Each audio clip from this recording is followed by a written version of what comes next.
Avez-vous déjà eu l'impression que les aéroports vont de plus en plus vite chaque année, alors que votre corps, lui, aimerait clairement qu'on ralentisse le rythme?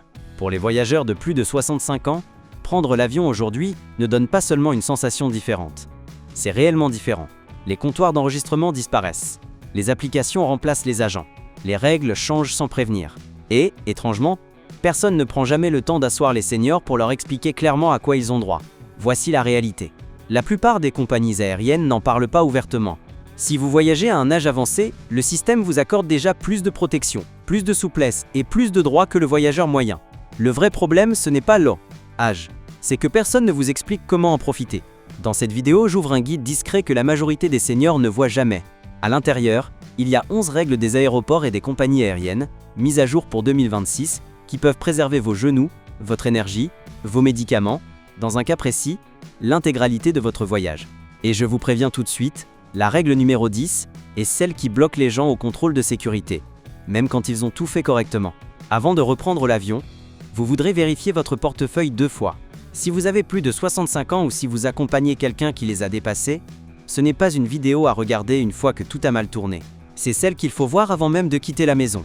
Règle numéro 1, le piège de l'enregistrement que la plupart des seniors ne voient pas venir. Pour la majorité des voyageurs aujourd'hui, un voyage ne commence plus à l'aéroport. Il commence sur un téléphone. Les compagnies aériennes partent désormais du principe que vous allez vous enregistrer sur une application, utiliser une borne automatique, parfois même faire scanner votre visage, déposer votre bagage et continuer votre chemin. Mais pour beaucoup de seniors, c'est précisément là que les problèmes commencent. Les vrais comptoirs d'enregistrement existent toujours, mais ils sont moins nombreux et les files avancent lentement. L'essentiel à retenir est le suivant. Vous avez toujours le droit d'obtenir une carte d'embarquement papier. L'erreur survient lorsque la signalisation vous dirige vers les files dépôt rapide de bagages ou enregistrement par application uniquement. Ces files supposent que vous êtes déjà enregistré et personne sur place ne peut vous aider. Cherchez plutôt l'enregistrement avec service complet ou l'assistance spéciale. C'est là qu'un agent peut imprimer votre carte et résoudre les problèmes. Comme les compagnies misent presque tout sur les applications, les seniors qui ont besoin du comptoir doivent arriver plus tôt. Si vous n'utilisez pas l'application, prévoir environ 3 heures d'avance, même pour un vol intérieur, est une marge plus sûre. Voici l'option la plus intelligente. Un proche peut vous enregistrer à distance via l'application de la compagnie et vous envoyer la carte d'embarquement par mail afin que vous l'imprimiez chez vous. Arriver avec du papier en main permet d'éviter le chaos et de commencer le voyage plus sereinement. Règle numéro 2. Pourquoi l'assistance fauteuil roulant ne fonctionne pas si vous la demandez trop tard? Beaucoup de seniors pensent que l'aide à la mobilité ou le fauteuil roulant se demande simplement en arrivant à l'aéroport. En 2026, cette idée provoque discrètement des vols manqués.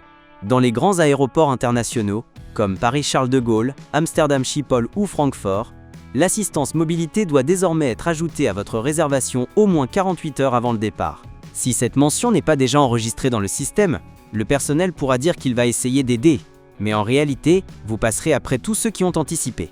C'est ainsi que des seniors se retrouvent à tirer leurs valises dans de longs terminaux, ou à attendre seuls pendant que l'embarquement commence sans eux. La solution est étonnamment simple, mais le choix des mots est crucial. Au moment de réserver votre billet ou juste après, appelez la compagnie aérienne ou votre agence de voyage et dites exactement ceci. Merci d'ajouter une assistance à la mobilité continue, de l'enregistrement jusqu'à l'embarquement, sans interruption. Ces mots ne servent pas seulement à demander un fauteuil roulant. Ils indiquent au système que vous avez besoin d'un accompagnement de bout en bout, c'est-à-dire qu'une personne reste avec vous, au lieu de vous laisser en chemin au milieu de l'aéroport. Si les longues marches, l'attente debout ou les déplacements rapides entre les portes fatiguent vos genoux, vos hanches ou votre dos, considérez l'assistance à la mobilité comme une partie intégrante du billet et non comme une faveur de dernière minute. Un simple appel passé suffisamment tôt peut préserver votre énergie avant même de monter dans l'avion. Car une fois que vous avancez calmement dans le terminal, la question suivante se pose. Comment embarquer plus tôt, même sans fauteuil roulant? C'est là qu'intervient la règle numéro 3. Règle numéro 3, comment les seniors peuvent embarquer, en priorité, sans fauteuil roulant? Beaucoup de seniors pensent que l'embarquement prioritaire ou assisté est réservé uniquement aux passagers en fauteuil roulant. Ce n'est pas vrai. Et le système reconnaît déjà bien plus de situations que la plupart des gens ne l'imaginent. Si vous souffrez d'arthrose, si vous avez une prothèse de genou ou de hanche, des problèmes d'équilibre, ou si vous ne pouvez tout simplement pas rester debout longtemps, de nombreuses compagnies considèrent cela comme une limitation de mobilité. Même si vous montez dans l'avion par vos propres moyens, avec les règles d'accessibilité actuelles, cela peut vous donner droit à un embarquement assisté ou prioritaire. L'essentiel est d'utiliser le vocabulaire que les compagnies comprennent. Lors de la réservation ou en contactant la compagnie par la suite, Posez cette question. Pouvez-vous ajouter une demande de service spécial pour assistance à la mobilité et embarquement assisté à ma réservation? Cette demande crée une mention interne appelée demande de service spécial ou SSR, rattachée à votre billet. À la porte d'embarquement, cette note signale souvent votre carte et vous êtes invité à embarquer avec le groupe assisté ou prioritaire, au lieu de rester debout dans une longue file en regardant la moitié de l'avion passer devant vous. Il ne s'agit pas d'un traitement de faveur. Il s'agit de préserver vos genoux, votre équilibre et votre énergie avant même d'atteindre votre siège. Et une fois que l'embarquement devient plus fluide, une autre question est tout aussi importante. Qui a le droit de rester avec vous? Car l'assistance à la mobilité ne signifie pas forcément voyager seul. C'est précisément l'objet de la règle numéro 4. Règle numéro 4, comment rester avec votre accompagnant au lieu d'être séparés?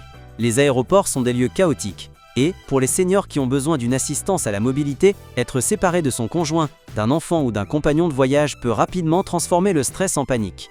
Ce que beaucoup ignorent, c'est que lorsque vous bénéficiez d'une assistance à la mobilité ou médicale, les compagnies sont souvent tenues de maintenir un accompagnant avec vous. Dans le cadre des règles d'accessibilité en vigueur dans de nombreux pays, cet accompagnant peut généralement rester à vos côtés lors des contrôles de sûreté et jusqu'à l'embarquement. Mais là encore, le choix des mots est essentiel. À l'enregistrement ou à la porte d'embarquement, ne dites pas simplement « Nous voyageons ensemble ». Dites plutôt ceci « Nous voyageons ensemble et je bénéficie d'une assistance à la mobilité. Merci de lier nos cartes d'embarquement pour que nous restions ensemble ». Cette formulation indique au système qu'il ne faut pas vous répartir dans des groupes d'embarquement différents. Dans de nombreux cas, votre accompagnant est intégré à votre groupe d'embarquement anticipé afin que le personnel sache que vous vous déplacez ensemble. Voici maintenant une option moins connue.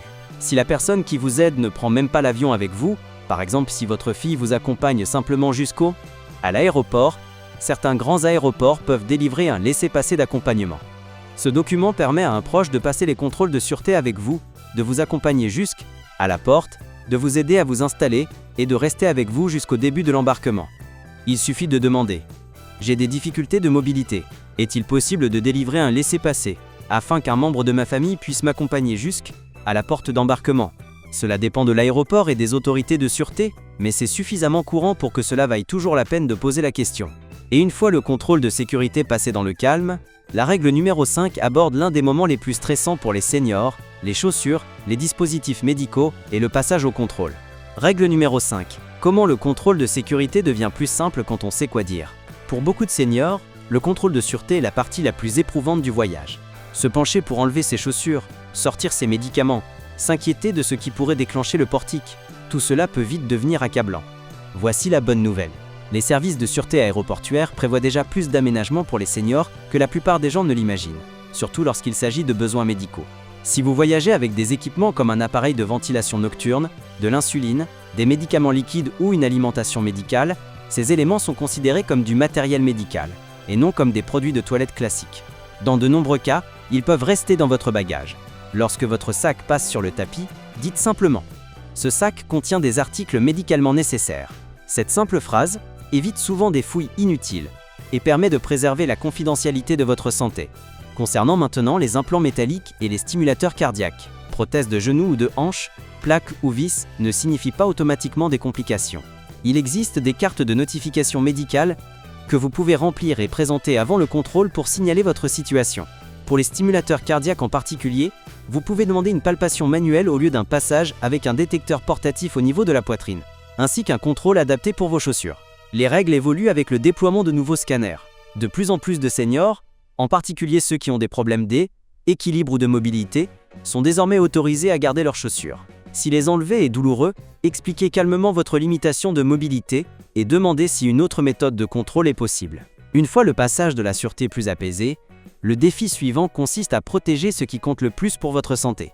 C'est là qu'intervient la règle numéro 6, les médicaments et les liquides en 2026. Règle numéro 6, médicaments et liquides.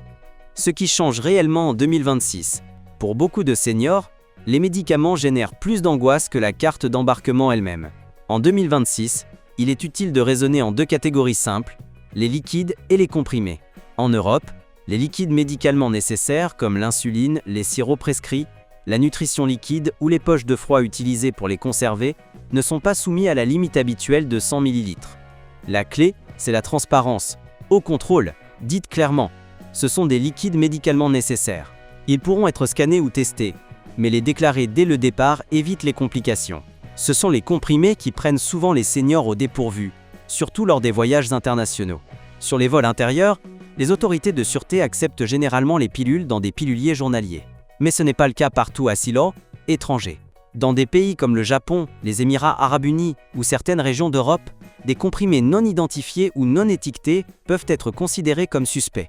Pour les voyages internationaux, conservez toujours vos médicaments dans leur boîte d'origine, clairement étiquetée avec votre nom et la posologie. La quantité compte également. Certains pays limitent le nombre de mois de traitement que vous êtes autorisé à importer. Des seniors se sont déjà vus compter leurs comprimés à l'arrivée et confisquer l'excédent, même lorsque tout était en règle. Avant les longs voyages, consultez les règles officielles de santé ou de douane du pays de destination, ou demandez conseil à votre pharmacien. Une fois vos médicaments sécurisés, la règle numéro 7 explique comment transporter des traitements sensibles à la température sans qu'ils ne comptent dans votre bagage cabine. Règle numéro 7, comment transporter une pochette isotherme médicale sans perdre de place en cabine. Si vous voyagez avec de l'insuline ou d'autres médicaments sensibles à la température, une inquiétude silencieuse vous accompagne jusqu'à bord. Est-ce que cela ne risque pas de trop chauffer? Selon les règles actuelles des compagnies, un petit sac médical dédié est généralement traité séparément de votre bagage cabine classique. Cela signifie qu'il ne compte en principe pas dans la limite autorisée, tant qu'il contient clairement du matériel médical. L'astuce consiste à rester visible et transparent. Utilisez une petite pochette souple isotherme et ajoutez une étiquette simple indiquant médical ou insuline. Sur les compagnies européennes, cette pratique est largement reconnue. Sur les transporteurs internationaux, il est prudent de vérifier les règles à l'avance. Une fois à bord, ne laissez jamais des médicaments sensibles à la température dans le compartiment à bagages au-dessus des sièges. L'air en cabine peut devenir chaud, et les coffres à bagages le sont souvent encore plus. Gardez votre pochette avec vous. Le meilleur moment pour demander de l'aide, c'est au moment de l'embarquement, pas en plein vol. En montant à bord avec le sac clairement étiqueté, dites à un membre de l'aile « Équipage. Je voyage avec des médicaments sensibles à la température. Serait-il possible de les placer dans le réfrigérateur de l'aile ? Équipage. » De nombreux équipages acceptent par courtoisie. Une pochette bien identifiée facilite leur accord et leur permet aussi de ne pas oublier de vous la rendre avant l'atterrissage. Une fois les médicaments sécurisés, le prochain enjeu concerne votre corps à bord de l'avion. C'est là qu'intervient la règle numéro 8, la protection de votre espace et de vos articulations. Règle numéro 8. Pourquoi le bon siège est un besoin d'accessibilité et non un luxe. Un siège central étroit peut être inconfortable à 25 ans. À 65 ans, avec des genoux fragiles, une prothèse de hanche ou une mobilité réduite, il peut vous laisser des douleurs pendant plusieurs jours. Voici ce que beaucoup de seniors ignorent. Sur de nombreuses compagnies, un siège côté couloir ou près d'une cloison peut être considéré comme une nécessité liée à l'accessibilité et non comme une simple préférence. Si vous avez du mal à vous lever, si vous avez besoin d'accéder souvent aux toilettes, si vous utilisez une canne ou un déambulateur, ou si vous souffrez de douleurs articulaires importantes, vous ne demandez pas un surclassement. Vous demandez un siège que votre corps peut supporter en toute sécurité. Là encore, les mots comptent. Au lieu de dire « puis-je changer de siège ?», utilisez cette formulation. J'ai besoin d'un siège adapté à l'accessibilité pour des raisons de mobilité et de confort, conformément aux règles en vigueur. Cette simple phrase change la façon dont la demande est traitée. Elle la présente comme une question d'accessibilité et non de confort personnel. Et si l'agent hésite, vous pouvez ajouter calmement. Si ce n'est pas possible, puis-je parler à un responsable en charge des réclamations liées à l'accessibilité ? Chaque grande compagnie est tenue de disposer d'un responsable formé pour traiter les questions de handicap et d'accessibilité. Vous ne verrez peut-être jamais de panneau l'indiquant, mais le fait de mentionner ce rôle montre que vous connaissez vos droits. Cela ne vous placera pas en classe affaires, mais cela peut faire la différence entre un vol douloureux et un trajet où vous pouvez vous lever, vous étirer et accéder aux toilettes sans transformer la cabine en parcours d'obstacles. Et une fois le siège réglé, le confort ne s'arrête pas à l'avion. La règle numéro 9 explique comment les seniors peuvent échapper au bruit des terminaux et récupérer entre deux vols. Règle numéro 9, trouvez des espaces calmes dans des aéroports bruyants et oppressants. Les terminaux très fréquentés peuvent épuiser votre énergie avant même que vous ne montiez dans l'avion. Le bruit, les lumières vives, les annonces incessantes. Pour beaucoup de seniors, c'est tout simplement trop. Voici quelque chose dont la plupart des voyageurs n'ont jamais entendu parler. De nombreux grands aéroports proposent désormais des salles calmes, des espaces sensoriels ou des salons d'accessibilité.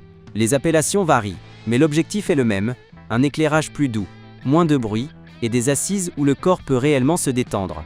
Ces espaces ont été conçus à l'origine pour des voyageurs neuroatypiques, mais beaucoup d'aéroports les ouvrent aujourd'hui à toute personne ayant besoin d'un environnement plus apaisant, y compris les seniors. Vous ne verrez pas de grands panneaux indiquant ces espaces. Il faut poser la question au comptoir d'information, à l'enregistrement ou à la porte d'embarquement. Dites simplement, où se trouve l'espace d'attente calme ou le salon d'accessibilité ? Si vous êtes déjà enregistré comme ayant besoin d'une assistance à la mobilité ou d'un embarquement assisté, vous pouvez ajouter « Je bénéficie d'un embarquement assisté ». Suis-je éligible à un espace d'attente calme ou accessible? Parfois la réponse sera non, et c'est normal. Mais lorsque la réponse est oui, la différence est flagrante. Au lieu d'attendre dans une zone d'embarquement bruyante sur des sièges inconfortables, vous pouvez vous installer dans un espace plus apaisant où le rythme cardiaque se calme et l'énergie revient. Si vous vous êtes déjà dit que l'aéroport est tout simplement trop éprouvant aujourd'hui, la règle numéro 9 est faite pour vous. Et voici maintenant la règle numéro 10, celle qui peut bloquer un voyage avant même qu'il ne commence. Les documents d'identité et les contrôles biométriques. Règle numéro 10. L'erreur de pièce d'identité qui peut stopper net votre voyage. Avant votre prochain vol, prenez un instant pour regarder attentivement la pièce d'identité dans votre portefeuille. Pas votre nom, ni la photo, mais sa validité et son type. En Europe, pour voyager, une carte nationale d'identité valide ou un passeport en cours de validité est indispensable. Et de plus en plus de contrôles reposent sur des documents biométriques conformes aux normes actuelles. Si votre carte est expirée, trop ancienne ou non reconnue pour le transport aérien, l'accès au contrôle peut vous être refusé. Cela touche beaucoup de seniors. De nombreuses personnes de plus de 65 ans ne renouvellent pas leurs papiers à temps, surtout si elles ne conduisent plus ou voyagent peu. Mais à l'aéroport, un document non conforme ou périmé peut suffire à empêcher le départ avant même qu'il ne commence.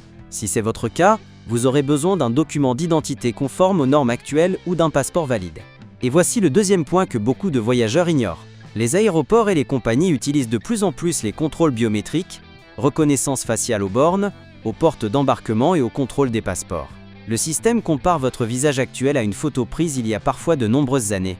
Si votre photo de passeport est ancienne et que vous avez perdu du poids, subi une opération ou simplement vieilli, le logiciel peut hésiter. La solution est simple mais très efficace. Voici l'approche la plus intelligente. Lorsque vous parlez à un conseiller, ne demandez pas « Existe-t-il une réduction senior ?» Demandez plutôt « Quel tarif m'offre le plus de flexibilité si mes plans changent ?» Pour beaucoup de seniors, la vraie valeur n'est pas une petite remise. C'est de choisir un tarif qui vous protège si votre santé, votre niveau d'énergie ou une situation familiale évolue. Les aéroports ne ralentissent pas. Plus d'applications, plus de scanners, plus de conditions en petits caractères. Mais avec la bonne préparation, votre âge devient un avantage. Vous obtenez le temps, l'aide, le siège et le calme dont vous avez besoin, tout en arrivant avec suffisamment d'énergie pour profiter du voyage. Si cela vous a permis d'envisager l'avion après 65 ans plus sereinement, partagez-le avec quelqu'un qui compte pour vous. Et dites en commentaire quelle règle d'aéroport ou quelle mauvaise surprise vous a déjà pris au dépourvu. Préparez vos médicaments. Vérifiez vos papiers.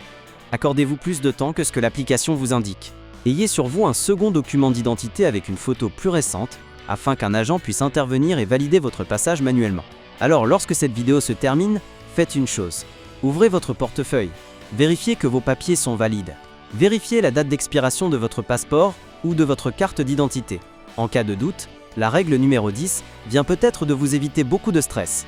Et une fois vos documents en règle, on peut enfin parler d'argent. C'est là qu'intervient la règle numéro 11. Tarif senior, frais cachés et ce que ces réductions signifient vraiment. Règle numéro 11. La vérité sur les tarifs seniors et les frais dissimulés.